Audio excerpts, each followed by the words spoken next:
पश्चिम बंगाल की पुलिस व्यवस्था क्रूरता की हद तक पहुंच गई है, जहां रेप और मर्डर के बाद जब बॉडी पीड़िता के परिजनों को सौंपी जाती है, ठीक उस वक्त पुलिस अफसर उसके परिजनों को कैश ऑफर करते हैं और सादे कागज पर दस्तखत करवा लेते हैं ताकि बाद में अपने हिसाब से उनके बयान को दर्ज कर मामले को रफा दफा कर दिया जाए। आरजी कर मेडिकल कॉलेज में ट्रेनी डॉक्टर की रेप और हत्या के मामले में भी ममता बनर्जी की पुलिस ने यही सब किया।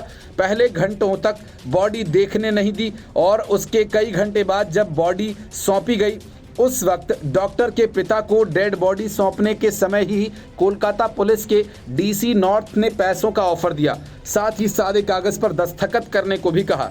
मतलब कि पुलिस का इरादा मामले को रफा दफा करने का था।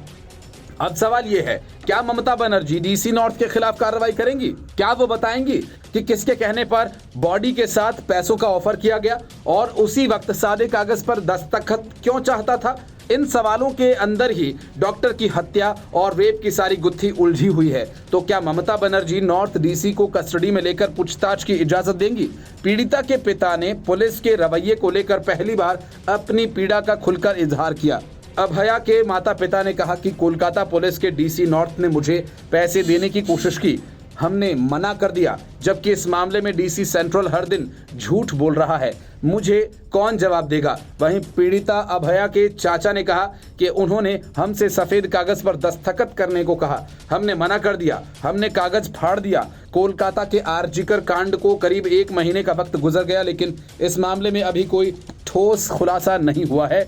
आरजी कर मेडिकल कॉलेज अस्पताल की पीड़िता के पिता ने आरोप लगाया कि हमारी बेटी इस अस्पताल में खत्म हो गई, हम चाहते थे कि वो डॉक्टर बने, हमारे पास कई सवाल हैं। सुबह 11 बजे मुझे जब बताया गया कि उसने आत्महत्या कर ली है, हमें उसे देखने में 3 घंटे लग गए। हमने पुलिस से उसे देखने के लिए विनती की, उन्हें पोस्टमार्टम करने में देरी क्यों हुई? पीड़िता के पिता ने कहा कि शाम 6:40 से 7 बजे तक मैंने एफआईआर दर्ज की, उन्होंने एफआईआर में देरी क्यों की? उन्होंने अप्राकृतिक मौत क्यों दर्ज की? पीड़िता के पिता ने कहा कि हम 12 से 7 बजे तक वहां थे, लेकिन अस्पताल ने हमसे बात नहीं की, उन्होंने हम पर बहुत दबाव बनाया, हम घर वापस चले गए, वहां 400 पुलिस वाले थे, हमें शव जलाना पड़ा, मेरी बेटी मर गई, हमें नहीं पता ये सब किसने किया। पीड़िता के पिता ने कहा कि हम शव रखना चाहते थे मगर जल्दबाजी में उसे जला दिया गया। कोलकाता के आरजी कर मेडिकल कॉलेज और अस्पताल में ट्रेनी डॉक्टर की रेप और हत्या के विरोध में कोलकाता समेत पूरे देश में विरोध प्रदर्शन हो रहा है।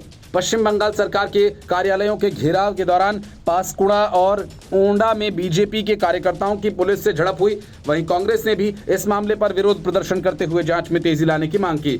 महिलाओं के खिलाफ ऐसी घटनाओं को रोकने में विफलता के लिए मुख्यमंत्री ममता बनर्जी के इस्तीफे की मांग करते हुए बीजेपी के कार्यकर्ताओं ने पश्चिमी मेदिनीपुर जिले के पासकुड़ा और बांकुड़ा जिले में ओंडा में नारेबाजी कर टायर जलाए। Bureau report, news of India.